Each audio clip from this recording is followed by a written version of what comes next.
Standards Committee, and a special welcome to Maureen Williams, who's the clerk from Rogier Community Council, who will be assisting us with the applications for dispensations. First item on the agenda is apologies. I'm aware of an apology from Trevor. Yep, the chairman, Yep. Chidia. And Sheila. Oh, sorry, Councillor Sheila Woodhouse. Yes, Councillor Sheila Woodhouse as well.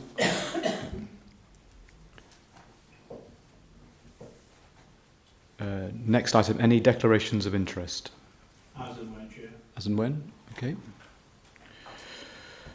Then we are on to the minutes of our last meeting on the 12th of June, which I did notice in the public document pack, the independent members and the community member had been omitted from the list of attendees. It was just a test, wasn't it?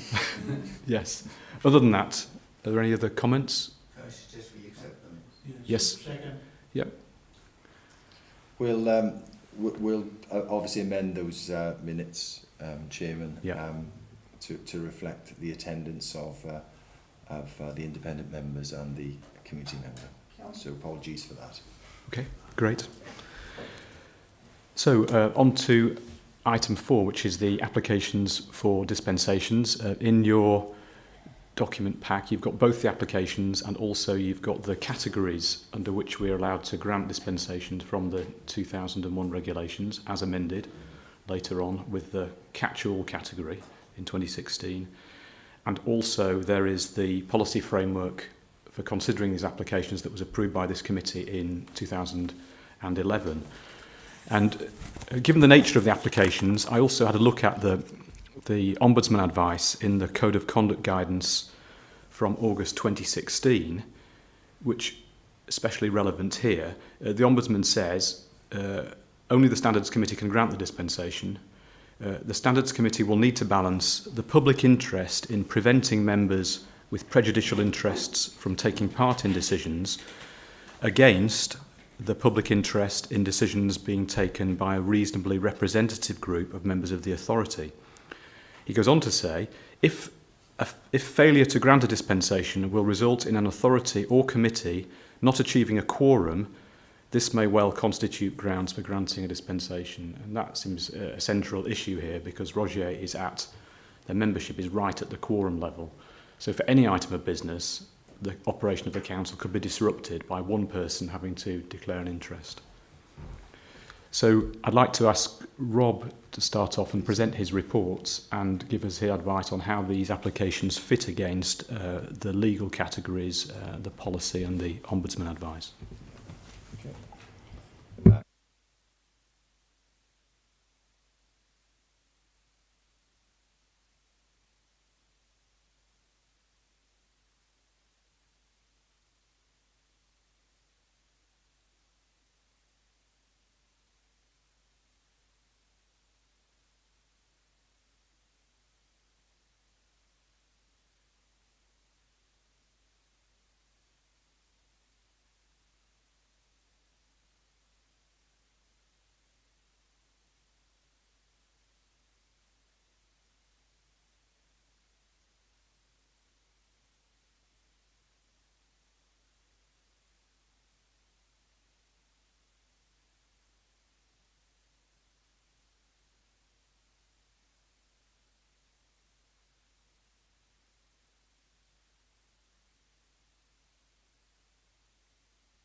Thanks very much. So, but also thank you very much to Maureen Williams for providing the written response, which is very helpful.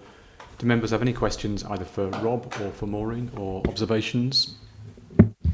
Yes, please. I'll speak afterwards. Sorry, Ari. It might be a quick lesson in community council sort of constitutions, I suppose. I often view a quorum as the number of people that need to be there to get the meeting started, and then the meeting will go on to consider a number of different items of business. Is there such a provision in the quorum that says, in the constitution that says basically if the relevant conflicted person steps out for the particular vote, that they're still able to carry or make a decision with the 3 remaining members by a simple majority, for example? It's a sort of simple workaround for them from a procedural perspective, I suppose. Yeah, so no. I don't think that would be possible. One of the reasons being that the Local Government Act 1972, Schedule 12, paragraph 28, I think, does say that the core rate of a community the quorum of a community council must be a third of the whole number of members. Well, a third of 11 is 4. So there's if you like, there's a statutory minimum requirement in this case that the community council has 4 members to become core rate. And as I said, if it's not core rate, it can't consider any business whatsoever. So I don't think that's possible in this case. But if you like, there is a solution under the Local Government Act where standards committees can grant dispensations to councillors. So there is a clear way around it. And as Richard has helpfully also said to you, the Ombudsman is clearly mindful of this situation that we're now looking at. Okay. Thank you. Well, first of all, I'd like to say that I'm not questioning the honesty or the motives behind this at all. But I did ask myself, why do we have a quorum? And we have a quorum so that individuals cannot skew decisions in any particular way.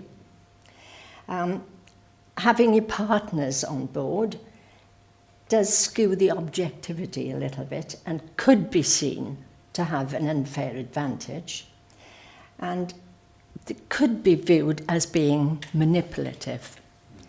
Now, you said that one of the things you could consider, and it would not damage public confidence. We don't know that because the public weren't party to the decision. And I think it would certainly give rise to questions when partners are co-opted and the public have no part in it. So the only way I could think of consulting with the residents is perhaps if the minutes could show that they are thinking of appointing partners, and if there were any objections, they should get in touch with the community council. And knowing the community as I do, I think probably people would be very glad that people are volunteering. But I'm not happy with the decision made by the people there, and it does leave me a little uneasy. Thank you. Thank you, Chair. My concern is that if they're willing to come on the council now, be part of the council, why didn't they put themselves forward at the last election?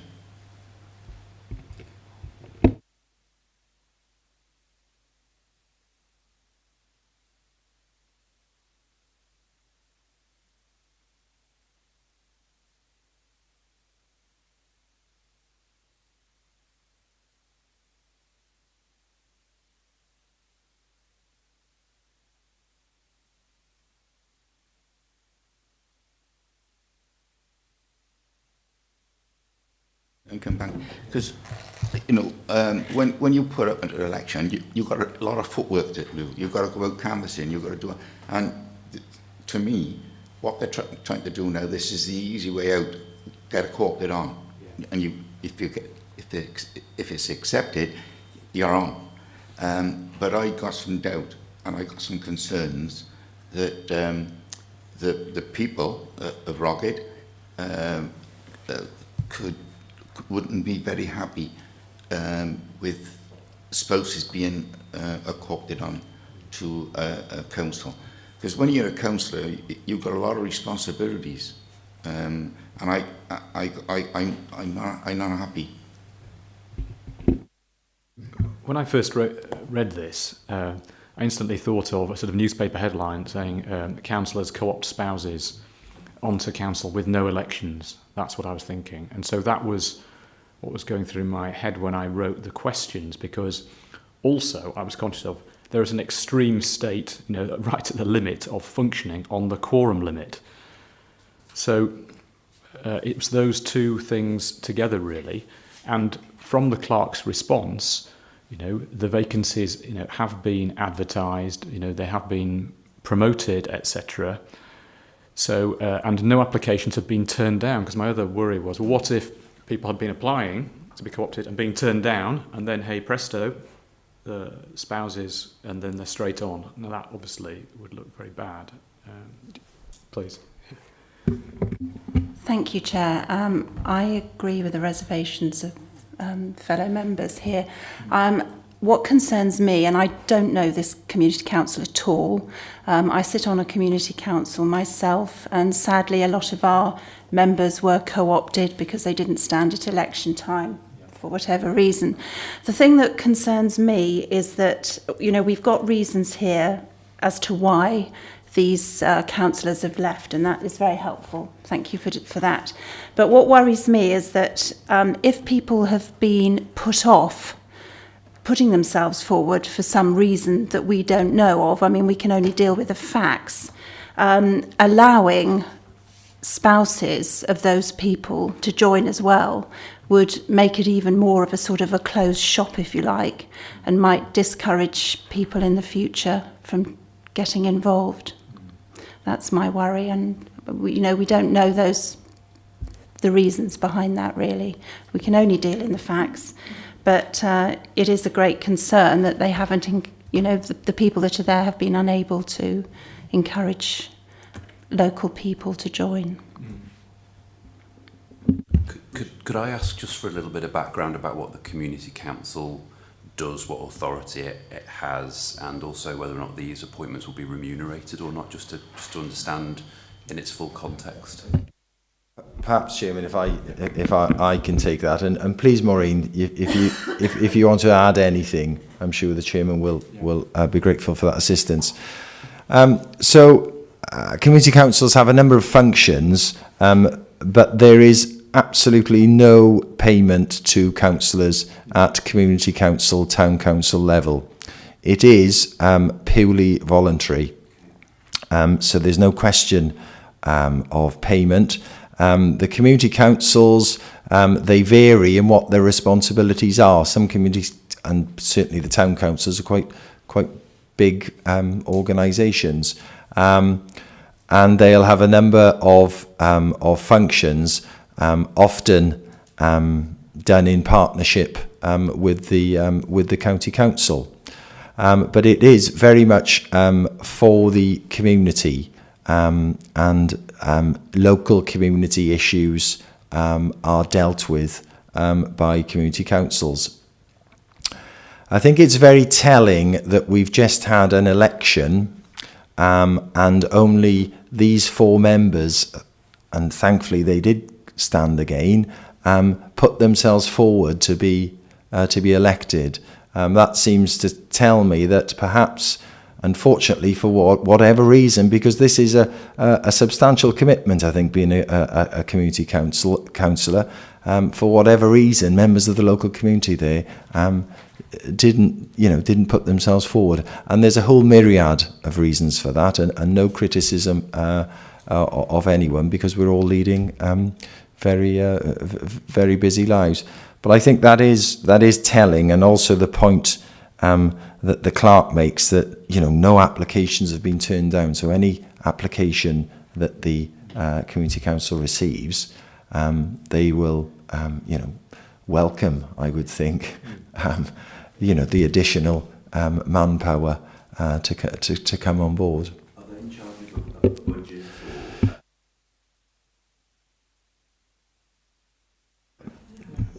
No, the budget that they spend, and perhaps Maureen will be able to give you more detail about this, it regards a precept from council tax. So they pay a proportion of council tax, and they'll spend that on local services. So, for example, I don't know, but maybe things like litter picking, verge maintenance, etc., in that area. So they are in charge of a budget. Not aware of what that sort of the level of that budget, but it's a fraction, if you like, of what the council tax that every council taxpayer in the county pays.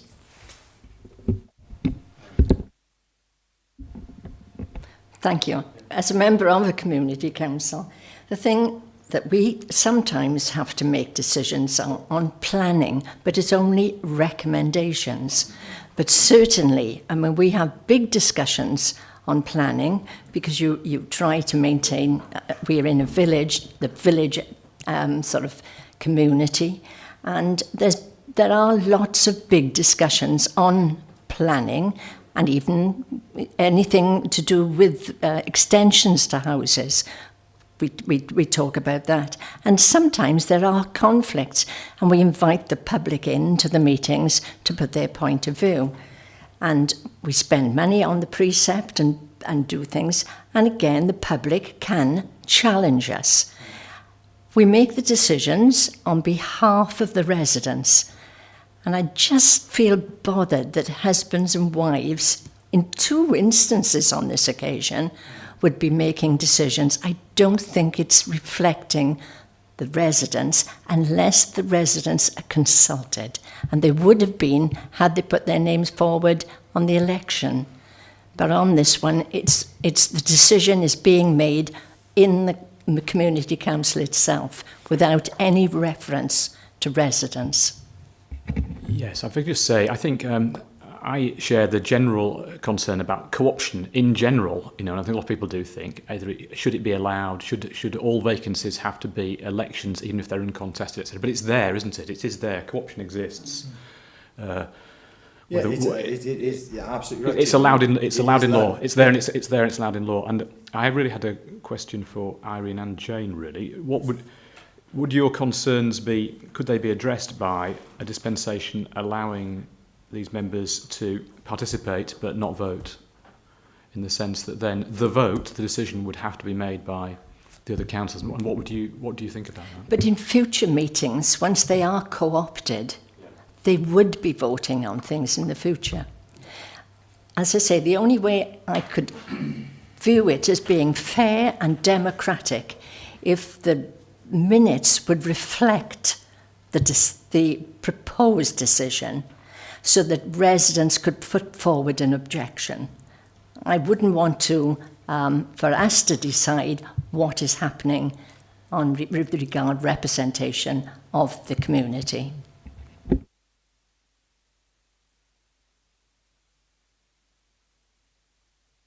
Right. I concur with what you're saying, Chair, and what Robert seems to be saying, is that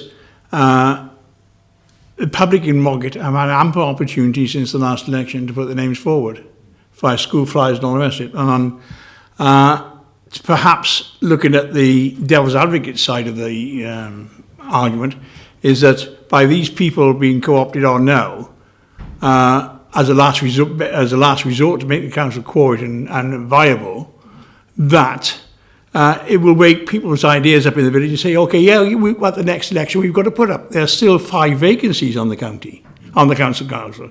So there's no reason why an advocate can't go up and say there are 5 vacancies, we want co-options. And if they've got, as the other people are saying, concerns, they can put their names forward and vote those concerns at the other meetings. Another simple problem, and perhaps Robert can enlighten me on this, is that if at that meeting you reduce the core rate to 3, each councillor doesn't vote. The councillors, Stannard and Lewis, is it Clark? Councillor Stannard and Clark do not vote on their spouses. They vote on the other person's spouse. So there's no personal interest there at all.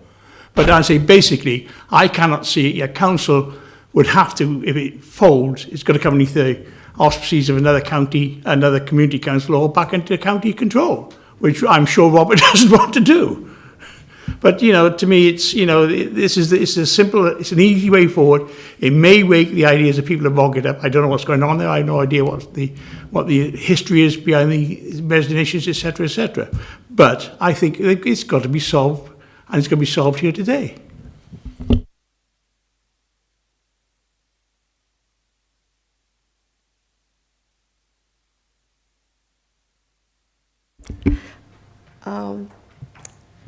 It's to say that we had to actually cancel our last meeting in September. We hadn't met since July. We don't meet in August, and our next meeting was due to have been a fortnight ago. And because one member couldn't attend, we had to cancel.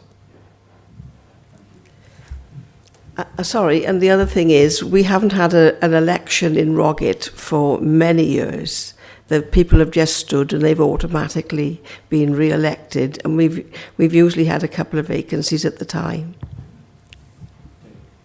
Thank you, Chair. My other concern is, have Roggett gone out to by-elections instead of a Corbyn? You know, if you're short of, if members stand down, you're short, you go out and you go to a by-election. So the interest in people, people with interest would have to be voted on. So I think what you're saying there is a provision, if I remember it from my community council time, when a number of residents can trigger a formal election for a vacancy, which then Monmouthshire takes on the advertisement for, and then they wait and see how many applicants, and if there are applicants. So We have gone down this route. Yes, each time, yes, not recently, but we have in the past, and there was never any interest in an election being called. Perhaps, please, Chairman. The election manager is actually at the back here of the chamber today, so I'm sure that if there are any questions about by-elections at community council level, John Pearson will be able to deal with those. The one point that I'd like to make, and I think it is of some relevance, correct me if I'm wrong here, Maureen, but I'm sure all your meetings are held in public, and this will include the co-option meeting will be held in public as well. Therefore, my point is, if members of the Roggett community, if any were unhappy about the proposal, then they would have the opportunity to come along to the co-option meeting in October and put their points across. I'm not, you know, I don't know, I've not got a crystal ball, but I don't think there will be any, you know, unfortunately, any members of the public will be present for this. But the members of the public certainly have a right to come to their community council meetings. Can I ask a question to Maureen? There are 2 other members of the council at the moment. Do we have any sense about how they feel about the issue?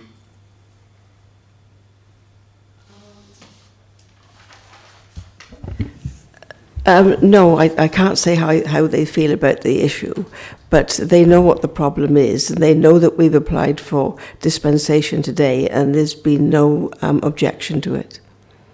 They haven't voiced their opinions as such. And would the decision to appoint, would it need to be unanimous from everybody on the council that's able to vote, or is it a majority vote that's required? Maureen will correct me if I'm wrong here, but I think it will be by simple majority, won't it? Co-option, yeah.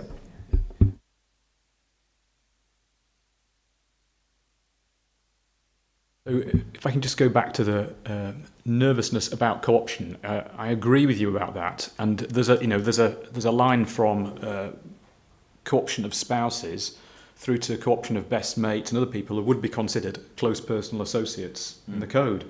And I do think that goes on a lot, actually, for a lot of good reasons, because a council goes down in members, people move away, resign, whatever.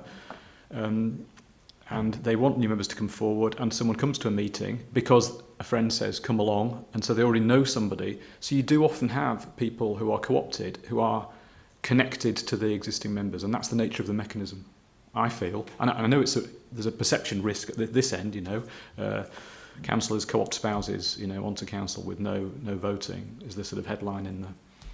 However, and this is clear, I think, from the clerk's response, we're not in a sort of normal situation here where a council's got a complement of 11 members and might be on 7, they're right down on the wire of functioning at all.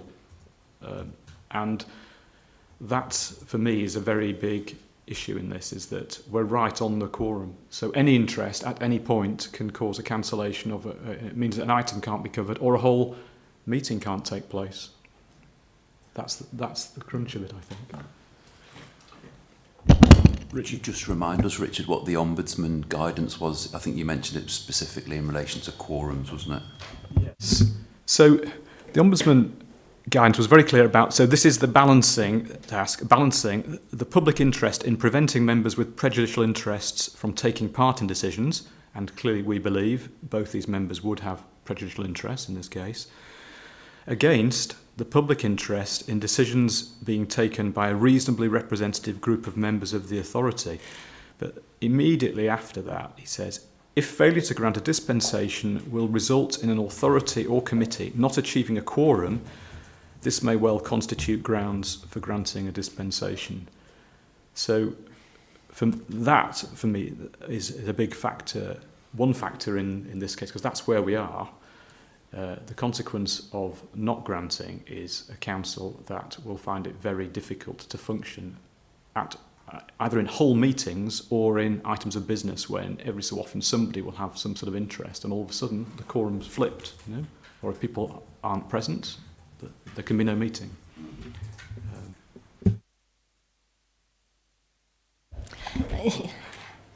Again, I see there is a genuine problem that needs solving. But if we were to make the decision today to ratify this, what we are saying is, it is all right for husbands and wives in this particular instance to make decisions.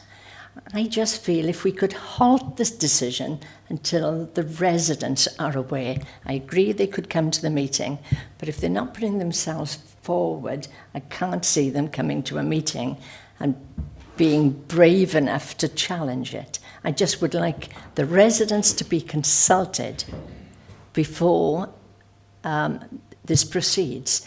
Whereas if we decide today, yes, it is all right, we are rubber stamping things that I'm feeling a little bit concerned about. I just, and partly from Rob's comment, I can make a sort of a counter argument about that, is that co-option is going on all the time. They will have to be, a motion to co-op would have to be on an agenda, which will have to be published in advance. And as Rob says, the meetings are open to the public. So we've got to be careful about a nervousness or a dislike of all co-options, and I can see an argument for that. I could, if I was in charge, I might say actually I wouldn't allow it. I'd make all vacancies would have to be elections run by Monmouthshire, even if they were uncontested. Then it's clean. But co-option exists, and in this case, it will have to be on an agenda. The meeting will have to be open to the public. The two vacancies, if they were taken by co-option, still leave a lot more vacancies for other people who could come to the meeting and say, actually, I want to, and it may trigger, actually, the thought of co-option of people may trigger other people to come forward. And in addition, there's been the helpful response from the clerk about the history and about the efforts, because that was a query for me, is, hang on a minute, have best efforts been made, best efforts by a community council locally to let people know that vacancies are there and spread the word. And from this and from Maureen's comments, it appears that they have.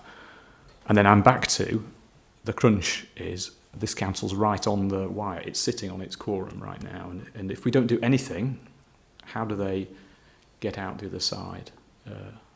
Into a situation where it's likely that they can hold meetings, because that's what we're talking about. We're talking about the ability, not just individual items of business, that actually whole meetings would have to stop.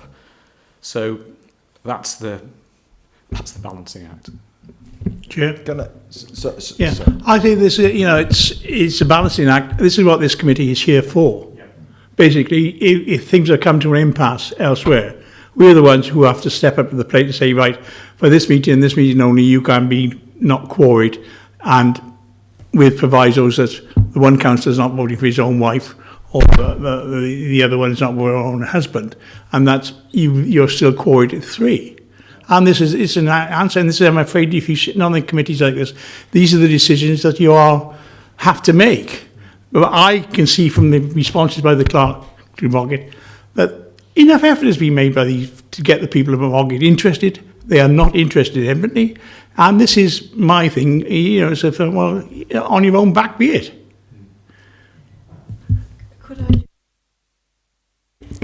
Could I just suggest that when we advertise the co-option meeting, that we've actually put the names of the people on there to be co-opted, so that the public will know precisely who is being co-opted. And that would sort of make people... I take this lady's point, and I do agree with her, and I would want it to be above board, and I wouldn't want anybody to come knocking my door afterwards.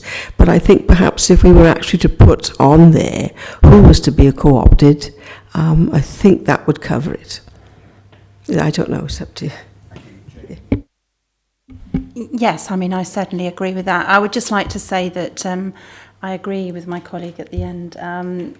I think that the public interest in this particular case far outweighs the concern. I mean, husband and wife doesn't sit comfortably with me, but I think in this particular instance, the public interest far outweighs it. I wouldn't want to see this community council fold up, and hopefully, there's ample opportunity for local residents to get involved, and let's hope that that happens as a result of it.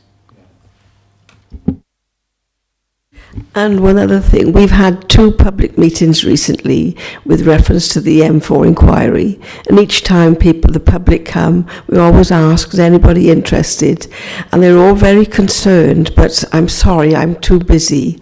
And then if anybody walks through our community council door showing any interest, they're always asked, we can't do any more.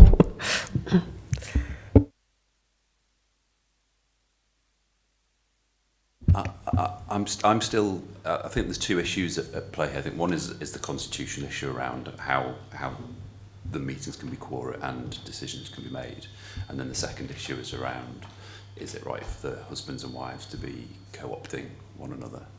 And I keep coming back to, is there a simple sort of way that the council can get on and do what they need to do, which is around the constitutional side of this, which is that they can still meet as a foursome and have a meeting which begins quorate, but the person who is conflicted steps out for the vote and leaves 3 people to vote, and a simple majority of the 3 is what will carry the decision to vote on the spouse. Have I misunderstood? Yeah, because then you go in quorate. So as soon as if you've got a prejudicial interest, you're out of the room, the number drops by 1. And the meeting is no longer valid at that point. Yeah. That's the point, Richard, is that as soon as a member has, right, and I think both Councillor Stallard and Oliver, their respective spouses, when that co-option matter is being considered, they've certainly got a personal interest. A member of the public knowing the nature of the personal interest, i.e. it's my wife, it's my husband, they would undoubtedly conclude, I think, that person couldn't act in the public interest. So that becomes a personal and a prejudicial interest. That councillor needs to exit from the chamber whilst the co-option matter is being dealt with. Yeah. They go down to 3, they are inquorate, and therefore they can't consider the co-option question. And that's the predicament. I think the reason I'm questioning it is because my experience is largely in the world of the corporate world, where that wouldn't be an issue. So that's why I keep thinking, isn't there a way around this, because the constitution in a company would allow you to get around that. As I said, the Local Government Act 72 specifically says your quorum for a community council must be a third of the whole number of members. A third of 11 is for throughout the entire meeting. Yeah, and that's the as I say, that's the conundrum that the community council face. One other point, when the chairman was speaking there, and I think it's important to emphasise, lots and lots of community councils co-opt, and I'm looking at John there at the back. He may have knowledge of this. Co-option, okay, Parliament has said co-option is perfectly lawful, you can do it. Parliament has decreed that, and lots of community councils use this process in order to get their numbers up. There's nothing, I don't think there's anything ulterior about it. It's a matter of trying to have an administratively robust community council able to carry out the functions on behalf of the community. And then, if that's the case, I come back to the point made down at the end of the bench there, which is the community will then have lots of opportunity to say, we don't like this, we'd like to step forward and do something about it. So, okay, fine, thank you. Just thinking, Richard, what you were saying about the constitutional solution, in a way, is what Rob mentioned at the start, is that we can grant a dispensation to participate but not vote. So they're in the meeting, therefore the meeting is quorum, but they cannot vote, even if they wanted to. Therefore, the vote on co-option can only be made by the other members who have no interests. Which I think is the same as what Yes. the path I was going down, Exactly. which to me makes sense. So if the three remaining people who were able to vote vote in favour of it, because it needs a majority of the three, then we've all reached the same conclusion, haven't we? And they're core rate because there's 4. So can I summarise where we are? If we are going to go for a dispensation, then from the discussion, we are only going to grant a dispensation to participate but not vote at a single meeting. That's where we are. Can we make an addendum there that the councillor whose spouse has been adopted doesn't vote, so you've got a quorum of 3, and it's 4, but the council, if the quorum, we reduce or allowed to speak, the councillor does not vote for that for his own spouse.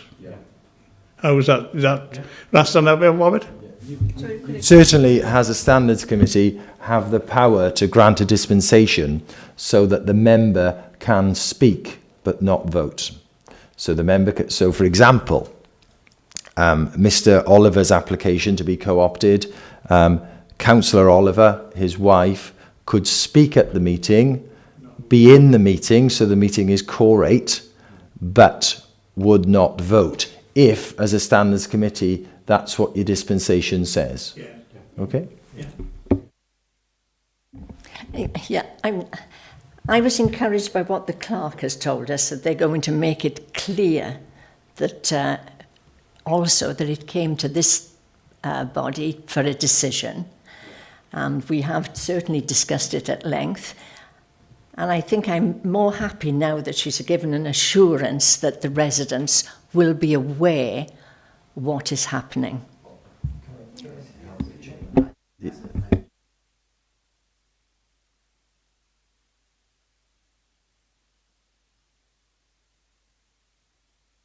Chairman, if I can assist there on a matter of process. So if as a standards committee today you were minded to grant these dispensations, and let's say the dispensation was to speak and not vote, I would write to the individual councillors to say that the standards committee met on 25th September. You can speak but not vote at the co-option meeting, which is due to be held on the 4th of October. That councillor, so councillors Oliver and Stallard respectively, will need to inform the meeting of Roggett Community Council council rather, that I've got a personal and a prejudicial interest in the matter that would normally stop me taking part. I would need to leave the chamber. But the Standards Committee has given me a dispensation to speak and vote, or speak but not vote, whatever you decide today.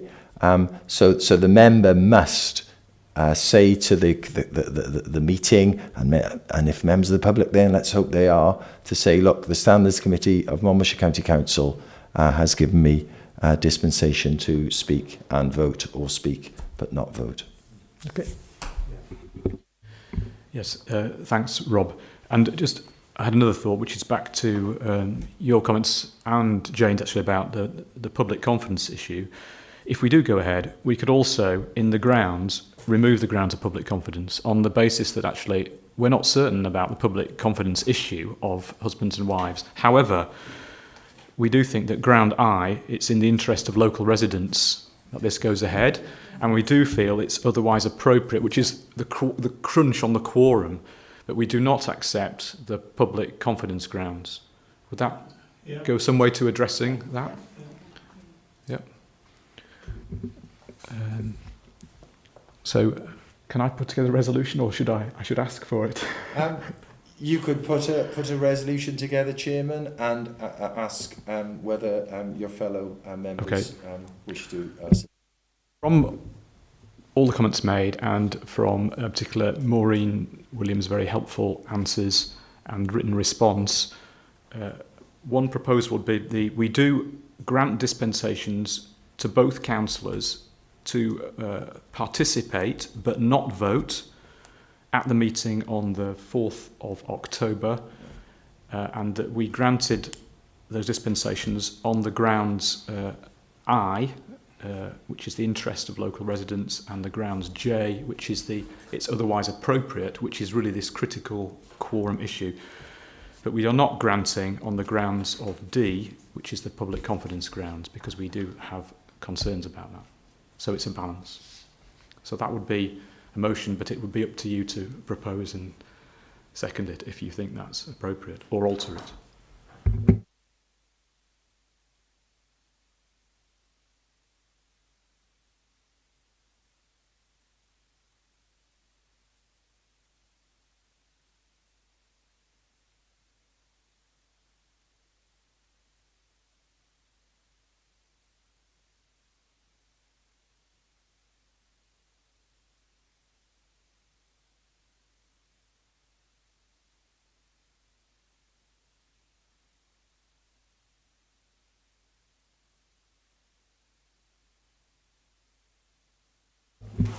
Members, we'll have a 2-minute break if you want a break for a drink or loos or anything. No.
Okay, members, if we could restart. We're on to the final item, which is the Ombudsman's annual letter. In fact, not the report. It says report. The report is produced every year in August, which covers all public bodies in Wales, and it covers data on both services complaints and also code of conduct complaints. So it covers the health boards, the hospitals, and all the way through local government, etc. From that annual report, which came out in the middle of August, and this time was combined with the Ombudsman's annual account, so it's a huge document, the Ombudsman extracts the specific data for each authority, and then we receive the annual letter. So in your pack, you've got an officer report from Rob, and you've also got the full letter. So I'd like to ask Rob to go through his report and give us the key points in the letter, and in particular for me, if he could interpret the tables A to E that are at the end of the letter. Thank you. Thank you, Chairman. I'll try my best, but we shall see. Yes, thank you, Chairman. Yes, this is the annual letter that the Ombudsman sends to each county council and county borough council within Wales. It covers two areas. It covers the maladministration complaints and the members' code of conduct allegations. The maladministration complaints are complaints where normally members of the public service users make complaints about the service that they've received from the council across the whole array of council functions. So it could be, for example, highways, planning, social services, education, the whole gambit. And members will note that the level of complaints has gone down. It was 27 in 15-16, down to 18 for 2017. And only one complaint was taken forward to investigation. So what that means is that the Ombudsman receives complaints from members of the public about maladministration at the council, and of the 18 complaints that he received, he only took one complaint forward. He only chose to to investigate the one complaint. And the reason for that, he obviously does a sift of these complaints, and if he feels that the complaints don't require investigation, then he'll dispose of them straight away. So just one complaint taken forward. The subject area with the most complaints was roads and transport. You will note that there were 4 in that area. Then, turning to the members' code of conduct complaints, allegations that members have broken the code of conduct for members. Again, the Ombudsman closed 8 complaints in 16-17. 7 after initial consideration, and 1 after concluding that there was no evidence of breach. That's up from the 3 allegations that I received in 2015-16. Most of those complaints came about as a result of a council meeting last summer, where members took umbrage at the language that a member of this county council used. But the Ombudsman concluded in all those matters that that no further action was required. Turning to the tables, Chairman. Now I'll try my best to make some sense of these. The first one, Table A, that shows the 18 complaints that he's received. They're the maladministration complaints. And I think then the average figure at 26 is a population adjusted figure. So that the 26 figure is the figure that you would normally expect a county council with a population the size of Monmouthshire would receive. I must admit that's how I've interpreted it, but again, I'm open to if anybody's got any other views on that, any statisticians amongst us, I most gratefully receive those. Then B is gives a breakdown then of what those complaints were and the subject areas. So, for example, there were 2 complaints received in adult social services. And again, he's adjusted those sort of on an average level, so that the numbers are those are the numbers of complaints that you would normally receive or you'd expect to receive, looking at the local authority average. And I think we're just above 1 there in roads and transport, where we received 4 complaints. And the local authority average is 3. Perhaps on that note, we're a very large rural county council with a massive highway network. Comparable to not as big, not nearly as big, but sort of the levels of sort of Powys, and Herefordshire over the border. Yeah. Then looking at the outcomes. So these are the complaints that are sort of broken down. So the first one, out of jurisdiction. Well, that's basically means it's not within the remit of the Ombudsman to investigate it. The premature one or category is where the Ombudsman, and this often happens actually, the Ombudsman is very keen, quite rightly, to encourage members of the public, when they complain, to exhaust the internal complaints mechanism of the council. So that's what he means by premature there. So his letter back to the complainant will normally read, thanks very much for your complaint, but I note that you have yet to complain to the council. You need to complain to the council, and depending on the outcome of that, I will then consider it. Other cases closed after initial consideration. Those are basically where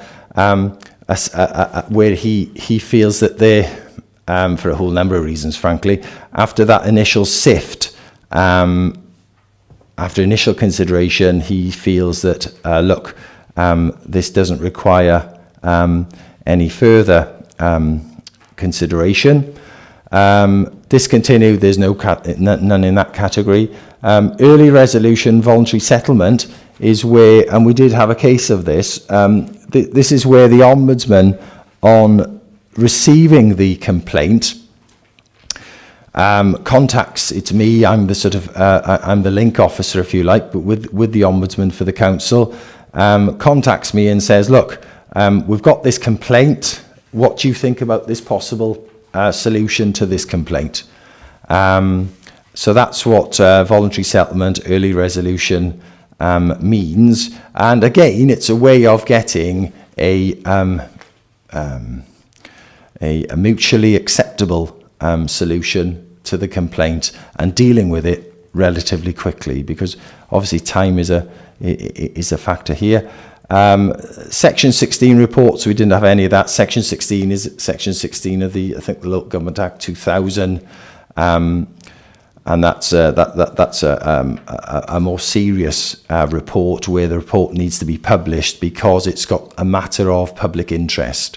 So the Ombudsman uses Section 16 where, and he was on, I saw him last month, I think, on the BBC Wales news, where there's a matter of public interest, and he brings that then to the public's attention, because it's in the interest of us all, to know about this complaint, and hopefully the service or services in question can learn from that complaint.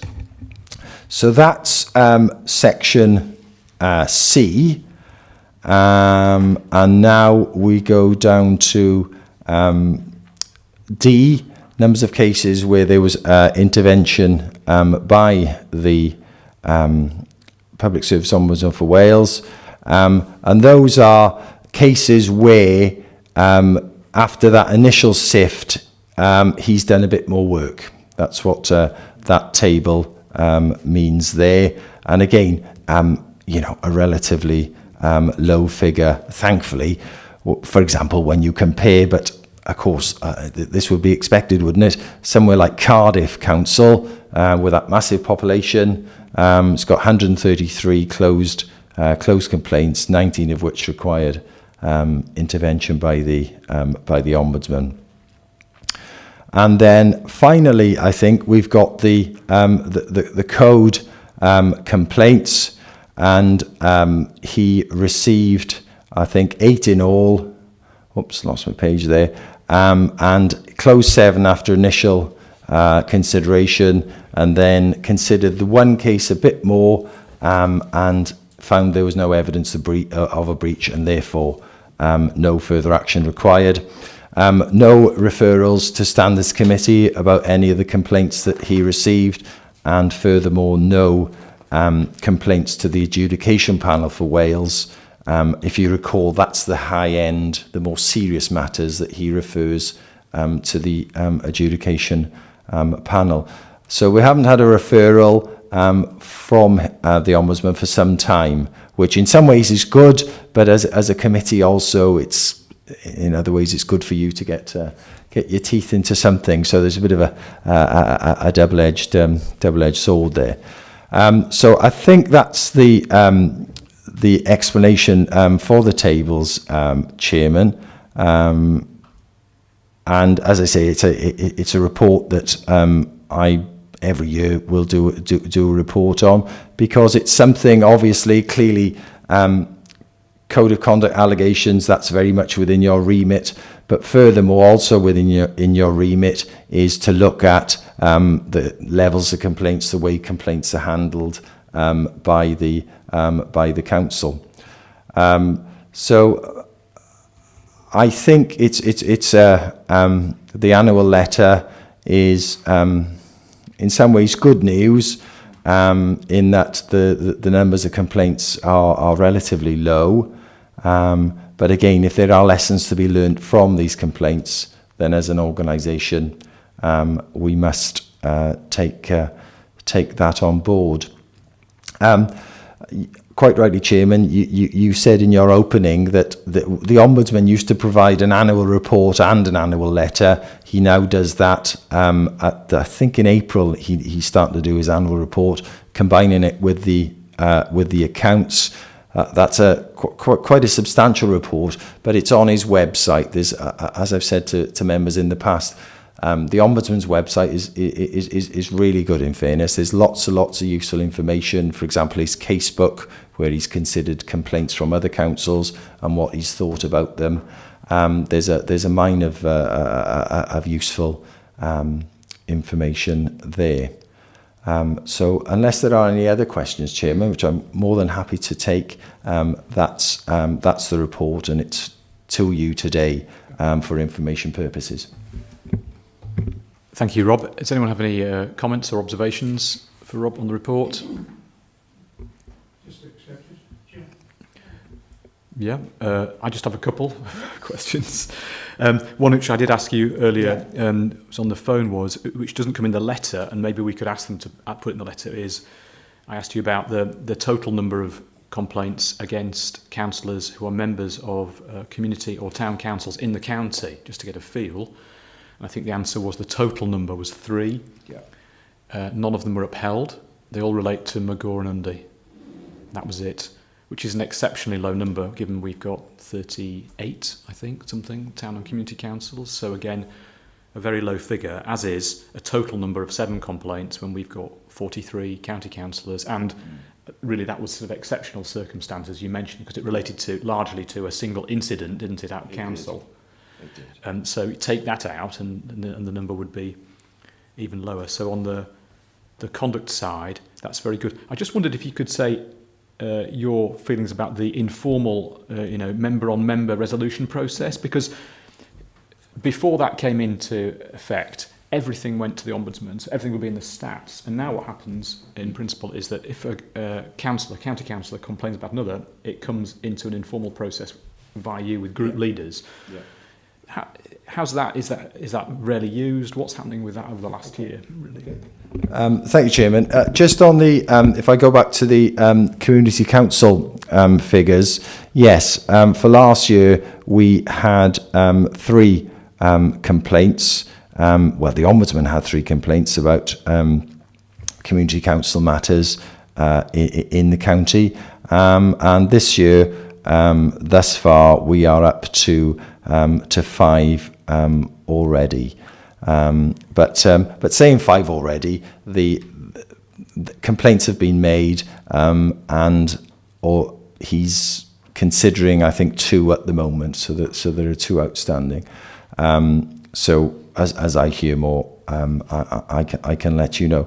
But the figures are relatively low, and I'm digressing a bit. But the one thing that the Ombudsman was pleased about this year was the fact that normally in an election year, he's bombarded with complaints by members against members. And this year, thankfully, that hasn't happened. So the message is getting through there, which is great. And perhaps then that sort of leads on then to this member-on-member complaint resolution process that Monmouthshire County Council has. Each year I prepare a report about that, Chairman. I did that relatively, I think, might have been the beginning of the year, but I do that sort of annually to keep you abreast of the situation. The Ombudsman, as I say, was very, very keen that, if I could term it this way, low-level complaints from members about other members. 5 years ago, it was causing a bit of a headache for the Ombudsman in the numbers that he was receiving. So he encouraged, I think I could term it that way, county councils and county borough councils to try to deal with matters themselves. Monmouthshire County Council has an internal member-on-member complaints process. It is, Chairman, interestingly, not widely used. I think I can term it that. If memory serves me right, for example, I think I just had 2 queries last year about it, and it never came to any... it didn't come to any substance. The process in Monmouthshire very much relies on the role of the group leaders to try to help to resolve the conflict between the 2 members. So that's the process that we use. And of course, if the member is still aggrieved, after going through that member-on-member resolution process, he or she can still complain to the Ombudsman. But again, the Ombudsman is very keen that councils try to deal with these low-level complaints internally so that the Ombudsman's time and resources are freed up to deal with more serious matters.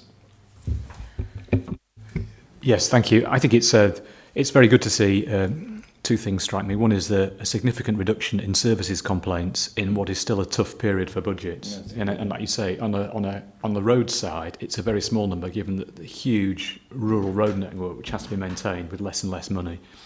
And also, I think there's a continuing very low number of conduct complaints, both at county level and at community and town council, with none upheld. So I think that's a very good result for the county. And back to public confidence and things. So actually, I think maybe we should say we commend the council actually on the significant reduction in services complaints received, and also on the continuing low number of conduct complaints at county and town and community council level with none upheld, because generally it's a good report, this, isn't it? I'm happy with it. So you're happy with that, members? Yeah, great. And other than that, we note the report. Thank you very much. It is, Chairman, to what's happening in England, and I know we're in another hat. You deal with matters across the border, and I feel now there is some momentum to try to get a national code once more in England. I don't know whether that will come to pass, but I've read several articles recently where people feel that, and to me it does seem a sensible idea, a national code once again in England being adopted would be a good thing. But I'm not sure whether that momentum will have any strength in it. I don't know. Yes, members, you're aware that the conduct system, the standard system in England is totally different, and it was the same as Wales, Local Government Act 2000. That was thrown out by the Localism Act, largely through Eric Pickles and the Conservatives, completely dismantled. And in England we have a complete postcode lottery, which I think, personally, because I'm in the system, is appalling. It means that it's a postcode lottery on your code. Counties' codes are different. Shropshire's different to Herefordshire in the provisions. One's 1 page, one's 15 pages. The process for looking at complaints is different, depending on who does what. And significantly, the independent input is extremely limited and wholly advisory. Here, the balance of the membership is independent members, and only the Standards Committee makes decisions. We're advised by officers, and members decide, and the majority must be independent, and the chair must be independent. In England, the independent input is wholly advisory, so I advise, officers decide. So officers are deciding on complaints against their own senior members within Herefordshire Council, which I think is completely wrong, and it's very frustrating. And what happened in England is there is a huge turnover of independent persons, as I'm called, because people come, start and realise. So the Committee on Standards in Public Life has announced they will do a formal review of the standards regime in England in the current term. Their term, which I would guess will be a local government term, they will at least start it. And I have seen a lot of rumblings from some councils saying we haven't got enough powers now, because there's nothing between a criminal conviction, which is for pecuniary interests, police prosecution. There's only been one in the whole of England over 5 years. And basically a slap on the wrist. There is no power to suspend.